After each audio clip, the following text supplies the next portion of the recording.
Santoral 23 de julio. Santa Brígida de Suecia. La enamorada de la pasión de Cristo. Santa Brígida era hija de Virgerio, gobernador de Uplandia, la principal provincia de Suecia. La madre de Brígida, Ingeborg, era hija del gobernador de Gotlandia Oriental. Ingeborg murió hacia 1315 y dejó varios hijos. Brígida, que tenía entonces 12 años aproximadamente, fue educada por una tía suya en Aspenas. A los 3 años, hablaba con perfecta claridad, como si fuese una persona mayor, y su bondad y devoción fueron tan precoces como su lenguaje. Sin embargo, la santa confesaba que de joven había sido inclinada al orgullo y la presunción. La pasión, centro de su vida. A los 7 años tuvo una visión de la Reina de los Cielos. A los 10, a raíz de un sermón sobre la pasión de Cristo que la impresionó mucho, soñó que veía al Señor clavado en la cruz y oyó estas palabras: «Mira en qué estado estoy, hija mía». «¿Quién os ha hecho eso, Señor?», preguntó la niña. Y Cristo respondió: «Los que me desprecian y se burlan de mi amor». Esa visión dejó una huella imborrable en Brígida y, desde entonces, la pasión del Señor se convirtió en el centro de su vida espiritual. Matrimonio. Antes de cumplir 14 años, la joven contrajo matrimonio con Ulf Gudmarsson, quien era 4 años mayor que ella. Dios les concedió 28 años de felicidad matrimonial. Tuvieron 4 hijos y 4 hijas, una de las cuales es venerada con el nombre de Santa Catalina de Suecia. Durante algunos años, Brígida llevó la vida de la época, como una señora feudal, en las posesiones de su esposo en Ulfasa, con la diferencia de que cultivaba la amistad de los hombres sabios y virtuosos. En la corte. Hacia el año 1335, la santa fue llamada a la corte del joven rey Magno II para ser la principal dama de honor de la reina Blanca de Namur. Pronto comprendió Brígida que sus responsabilidades en la corte no se limitaban al estricto cumplimiento de su oficio. Magno era un hombre débil que se dejaba fácilmente arrastrar al vicio. Blanca tenía buena voluntad, pero era irreflexiva y amante del lujo.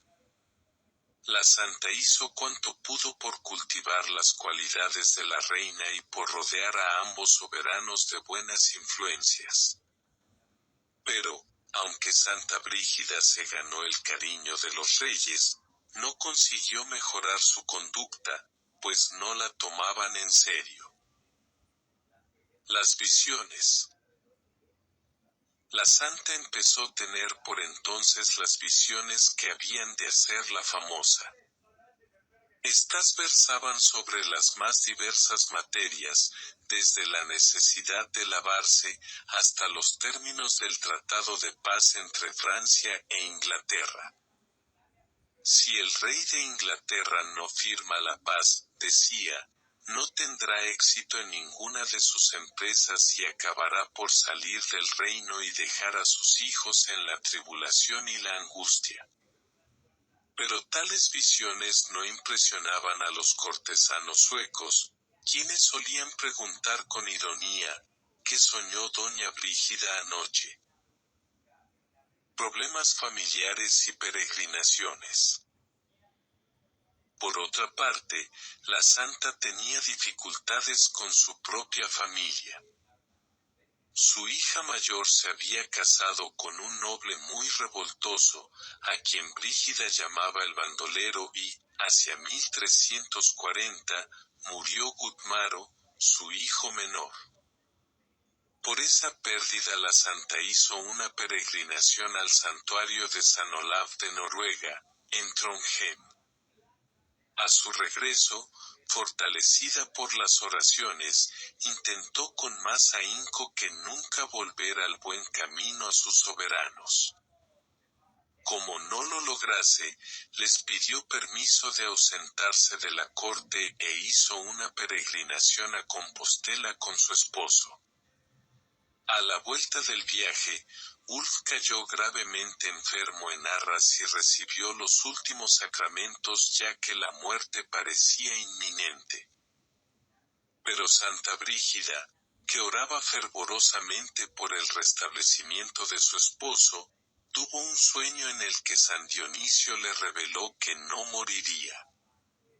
A raíz de la curación de Ulf, ambos esposos prometieron consagrarse a Dios en la vida religiosa. Viuda, vida religiosa, aumentan las visiones. Según parece, Ulf murió en 1344 en el monasterio cisterciense de Albastra, antes de poner por obra su propósito. Santa Brígida se quedó en Albastra 4 años apartada del mundo y dedicada a la penitencia. Desde entonces, abandonó los vestidos lujosos, solo usaba lino para el velo y vestía una burda túnica ceñida con una cuerda anudada. Las visiones y revelaciones se hicieron tan insistentes, que la santa se alarmó, temiendo ser víctima de ilusiones del demonio o de su propia imaginación. Pero en una visión que se repitió 3 veces, se le ordenó que se pusiese bajo la dirección del maestre Matías, un canónigo muy sabio y experimentado de Linkoping, quien le declaró que sus visiones procedían de Dios. Desde entonces hasta su muerte, Santa Brígida comunicó todas sus visiones al prior de Albastra, llamado Pedro, quien las consignó por escrito en latín. Ese periodo culminó con una visión en la que el Señor ordenó a la santa que fuese a la corte para amenazar al rey Magno con el juicio divino. Así lo hizo Brígida, sin excluir de las amenazas a la reina y a los nobles. Magno se enmendó algún tiempo y dotó liberalmente el monasterio que la santa había fundado en Vadstena, impulsada por otra visión.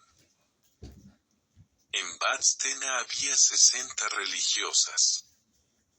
En un edificio contiguo habitaban 13 sacerdotes, en honor de los 12 apóstoles y de San Pablo, 4 diáconos, que representaban a los doctores de la Iglesia, y 8 hermanos legos.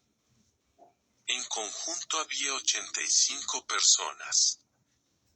Santa Brígida redactó las constituciones, según se dice, se las dictó el Salvador en una visión. Pero ni Bonifacio IX con la bula de canonización, ni Martín V, que ratificó los privilegios de la abadía de Sion y confirmó la canonización, mencionan ese hecho y solo hablan de la aprobación de la regla por la Santa Sede, sin hacer referencia a ninguna revelación privada. En la fundación de Santa Brígida, lo mismo que en la orden de Fontebrault, los hombres estaban sujetos a la abadesa en lo temporal, pero en lo espiritual, las mujeres estaban sujetas al superior de los monjes. La razón de ello es que la orden había sido fundada principalmente para las mujeres y los hombres solo eran admitidos en ella para asegurar los ministerios espirituales. Los conventos de hombres y mujeres estaban separados por una clausura inviolable, tanto unos como las otras, asistían a los oficios en la misma iglesia, pero las religiosas se hallaban en una galería superior, de suerte que ni siquiera podían verse unos a otros. El monasterio de Vadstena fue el principal centro literario de Suecia en el siglo XV. A raíz de una visión, Santa Brígida escribió una carta muy enérgica a Clemente V, urgiéndole a partir de Aviñón a Roma y establecer la paz entre Eduardo III de Inglaterra y Felipe IV de Francia. El Papa se negó a partir de Aviñón pero, en cambio envió a Hemming, obispo de Abo, a la corte del rey Felipe, aunque la misión no tuvo éxito.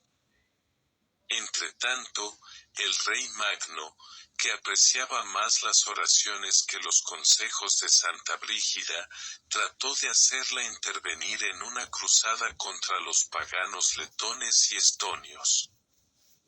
Pero en realidad se trataba de una expedición de pillaje. La santa no se dejó engañar y trató de disuadir al monarca.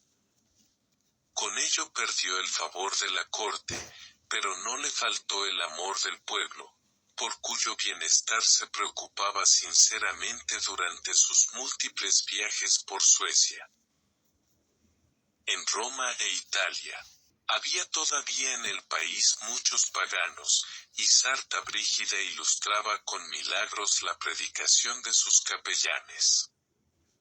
En 1349, a pesar de que la muerte negra hacía estragos en toda Europa, Brígida decidió ir a Roma con motivo del jubileo de 1350. Acompañada de su confesor, Pedro de Esqueninge y otros, se embarcó en Stralsund, en medio de las lágrimas del pueblo, que no había de volver a verla. En efecto, la santa se estableció en Roma, donde se ocupó de los pobres de la ciudad, en la espera de la vuelta del pontífice a la ciudad eterna. Asistía diariamente a misa a las 5 de la mañana, se confesaba todos los días y comulgaba varias veces por semana, según era permitido en aquella época. El brillo de su virtud contrastaba con la corrupción de costumbres que reinaba entonces en Roma. El robo y la violencia hacían estragos, el vicio era cosa normal. Las iglesias estaban en ruinas y lo único que interesaba al pueblo era escapar de sus opresores.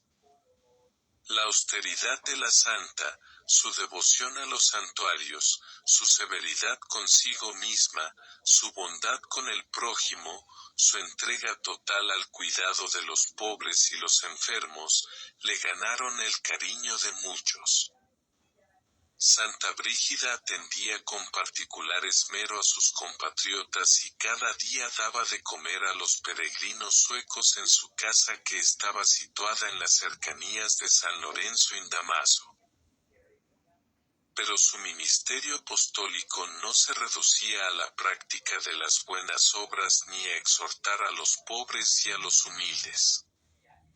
En cierta ocasión, fue al gran monasterio de Farfa para reprender al abad, un hombre mundano que no se preocupaba absolutamente por las almas. Hay que decir que, probablemente, la reprensión de la santa no produjo efecto. Más éxito tuvo su celo por la reforma de otro convento de Bolonia.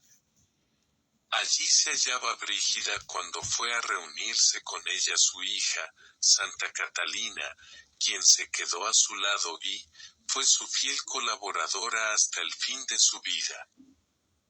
Dos de las iglesias romanas más relacionadas con nuestra santa son la de San Pablo Extramuros y la de San Francisco de Ripa. En la primera se conserva todavía el bellísimo crucifijo, obra de Cavallini, ante el que Brígida acostumbraba orar y que le respondió más de una vez. En la segunda iglesia se le apareció San Francisco y le dijo: «Ven a beber conmigo en mi celda». La santa interpretó aquellas palabras como una invitación para ir a Asís. Visitó la ciudad y de allí partió en peregrinación por los principales santuarios de Italia, durante 2 años. Profecías y revelaciones. Las profecías y revelaciones Santa Brígida se referían a las cuestiones más candentes de su época. Predijo, por ejemplo, que el Papa y el Emperador se reunirían amistosamente en Roma. Al poco tiempo así lo hicieron, el Papa Beato Urbano V y Carlos IV, en 1368. La profecía de que los partidos en que estaba dividida la ciudad eterna recibirían el castigo que merecían por sus crímenes, disminuyeron un tanto la popularidad de la santa y aún le atrajeron persecuciones. Brígida fue arrojada de su casa y tuvo que ir con su hija a pedir limosna al convento de las Clarisas. Por otra parte, ni siquiera el Papa escapaba a sus severas admoniciones proféticas. El gozo que experimentó la santa con la llegada de Urbano a Roma fue de corta duración, pues el pontífice se retiró poco después a Viterbo, luego a Montesfiascone y aún se rumoró que se disponía a volver a Aviñón. Al regresar de una peregrinación a Amalfi, Brígida tuvo una visión en la que nuestro Señor la envió a avisar al Papa que se acercaba la hora de su muerte, a fin de que diese su aprobación a la regla del convento de Badstena. Brígida había ya sometido la regla a la aprobación de Urbano V, en Roma, pero el pontífice no había dado respuesta alguna. Así pues, se dirigió a Montefiascone montada en su mula blanca. Urbano aprobó, en general, la fundación y la regla de Santa Brígida, que completó con la regla de San Agustín. 4 meses más tarde, murió el pontífice. Santa Brígida escribió 3 veces a su sucesor, Gregorio XI, que estaba en Aviñón, conminándole a trasladarse a Roma. Así lo hizo el pontífice 4 años después de la muerte de la santa. En 1371, a raíz de otra visión, Santa Brígida emprendió una peregrinación a los santos lugares, acompañada de su hija Catalina, de sus hijos Carlos y Vingerio, de Alfonso de Badaterra y otros personajes. Ese fue el último de sus viajes. La expedición comenzó mal, ya que en Nápoles, Carlos se enamoró de la reina Juana I, cuya reputación era muy dudosa. Aunque la esposa de Carlos vivía aún en Suecia y el marido de Juana estaba en España, ésta quería contraer matrimonio con él y la perspectiva no desagradaba a Carlos. Su madre, horrorizada ante tal posibilidad, intensificó sus oraciones. Dios resolvió la dificultad del modo más inesperado y trágico, pues Carlos enfermó de una fiebre maligna y murió 2 semanas después en brazos de su madre. Santa Brígida prosiguió su viaje a Palestina embargada por la más profunda pena. En Jaffa estuvo a punto de perecer ahogada durante un naufragio. Sin embargo, durante la accidentada peregrinación la santa disfrutó de grandes consolaciones espirituales y de visiones sobre la vida del Señor. A su vuelta de Tierra Santa, en el otoño de 1372, se detuvo en Chipre, donde clamó contra la corrupción de la familia real y de los habitantes de Famagusta, quienes se habían burlado de ella cuando se dirigía a Palestina. Después pasó a Nápoles, donde el clero de la ciudad leyó desde el púlpito las profecías de Santa Brígida, aunque no produjeron mayor efecto entre el pueblo. La comitiva llegó a Roma en marzo de 1373. Brígida Brígida, que estaba enferma desde hacía algún tiempo, empezó a debilitarse rápidamente, y falleció el 23 de julio de ese año, después de recibir los últimos sacramentos de manos de su fiel amigo, el padre Pedro de Albastra. Tenía entonces 71 años. Su cuerpo fue sepultado provisionalmente en la iglesia de San Lorenzo in Panisperna. 4 meses después, Santa Catalina y Pedro de Albastra condujeron triunfalmente las reliquias a Vadstena, pasando por Dalmacia, Austria, Polonia y el puerto de Danzig. Santa Brígida, cuyas reliquias reposan todavía en la abadía por ella fundada, fue canonizada en 1391 y es la patrona de Suecia. Visiones y escritos. Uno de los aspectos más conocidos en la vida de Santa Brígida es el de las múltiples visiones con que la favoreció el Señor, especialmente las que se refieren a los sufrimientos de la pasión y a ciertos acontecimientos de su época. Por orden del Concilio de Basilea, el Juan de Torquemada, quien fue más tarde cardenal, examinó el libro de las revelaciones de la santa y declaró que podía ser muy útil para la instrucción de los fieles, pero tal aprobación encontró muchos opositores.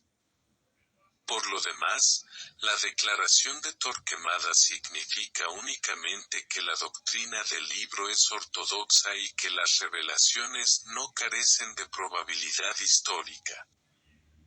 El Papa Benedicto XIV, entre otros, se refirió a las revelaciones de Santa Brígida en los siguientes términos: aunque muchas de esas revelaciones han sido aprobadas, no se les debe el asentimiento de fe divina. El crédito que merecen es puramente humano, sujeto al juicio de la prudencia, que es la que debe dictarnos el grado de probabilidad de que gozan para que crearnos piamente en ellas. Santa Brígida, con gran sencillez de corazón, sometió siempre sus revelaciones a las autoridades eclesiásticas y, lejos de gloriarse por gozar de gracias tan extraordinarias, las aprovechó como una ocasión para manifestar su obediencia y crecer en amor y humildad. Si sus revelaciones la han hecho famosa, ello se debe en gran parte a su virtud heroica, consagrada por el juicio de la Iglesia.